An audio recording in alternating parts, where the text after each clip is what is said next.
ඔයත් කොලෙස්ටරෝල් වැඩි වෙයි කියලා බයේ බිත්තර කහමදය බට හෝ මස් කන එක සම්පූර්ණයෙන්ම නතර කරපු කෙනෙක්ද? එහෙනම් මේ වීඩියෝව අනිවාර්යෙන්ම බලන්න. බොහෝ දෙනෙක් හිතන්නේ කොලෙස්ටරෝල් කියන්නේ අපේ සිරුරට තියෙන විසක් කියලා. හැබැයි ඔයා දන්නවද අපේ මොළයේ ක්‍රියාකාරීත්වයට හෝමෝන නිපදවන්න සහ විටමින් D සිරුරට අවශෝෂණය කරගන්න කොලෙස්ටරෝල් අත්‍යවශ්‍යයි කියලා. අද මම ඔයාලට කියලා දෙනවා කොලෙස්ටරෝල් වල ඇත්තම සතුරා කවුද සහ එය නිවැරදිව පාලනය කරගන්නේ කොහොමද කියලා. කොලෙස්ටරෝල් කියන්නේ මොනවද? අපේ සිරුරේ තියෙන කොලෙස්ටරෝල් වලින් 80%ක්ම නිපදවන්නේ අපේ අක්මාව. ඉතිරි 20% තමයි අපි කෑමෙන් ලබා ගන්නේ. කොලෙස්ටරෝල් වර්ග ප්‍රධාන වශයෙන් දෙකක් තියෙනවා. පළවෙනි එක HDL අපි කියනවා හොඳ කොලෙස්ටරෝල් කියලා. මේවා කරන්නේ රුධිර නාලවල තියෙන අතිරික්ත කොලෙස්ටරෝල් ඉවත් කරන එක. දෙවෙනි එක LDL අපි කියනවා නරක කොලෙස්ටරෝල් කියලා.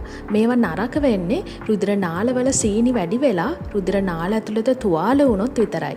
එතකොට මේ LDL ගිහින් ඒ තුවාල වහන්න උත්සාහ ගන්නවා. අන්න ඒ නිසායි රුධිර නාල අවහිර වෙන්නේ. ඇත්තම සතුර කවුද?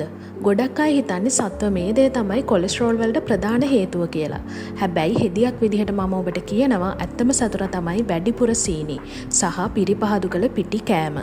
අපි වැඩිපුර සීනි කනකොට ලේවල ඉන්සියුලින් මට්ටම ඉහළ යනවා. මම මගේ කලින් වීඩියෝවේ කිව්වා වගේ ඉන්සියුලින් ප්‍රතිරෝධය වැඩි වෙනවා. මේ නිසා අක්මාව මගෙන් නරක ට්‍රයිග්ලිසරයිඩ් නිපදවීම වැඩි කරනවා. ඒ වගේම අපි කන කෘත්‍රිම තෙල් වර්ග ලේ නහරවල ප්‍රදාහය ඇති කරනවා. කොලෙස්ටරෝල් ස්වභාවිකව පාලනය කරන්නේ කොහොමද? ඔයාගේ කොලෙස්ටරෝල් වාර්තාව නිරෝගීව තබා ගන්න මේ පියවර අනුගමනය කරන්න.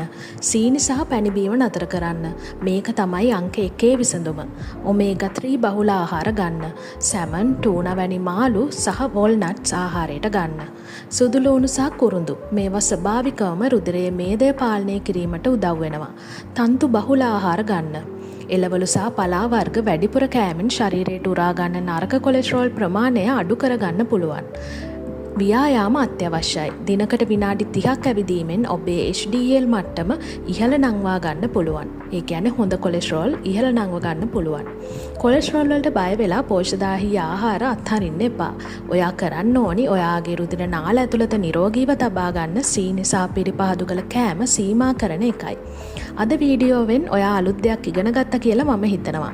මේ තොරතුරු වැදගත් කියලා හිතනවා නම් ඔබේ පවුලේ අය සහ හිතවතුන් අතර බෙදා ගන්න. නිරෝගීව ඉන්න.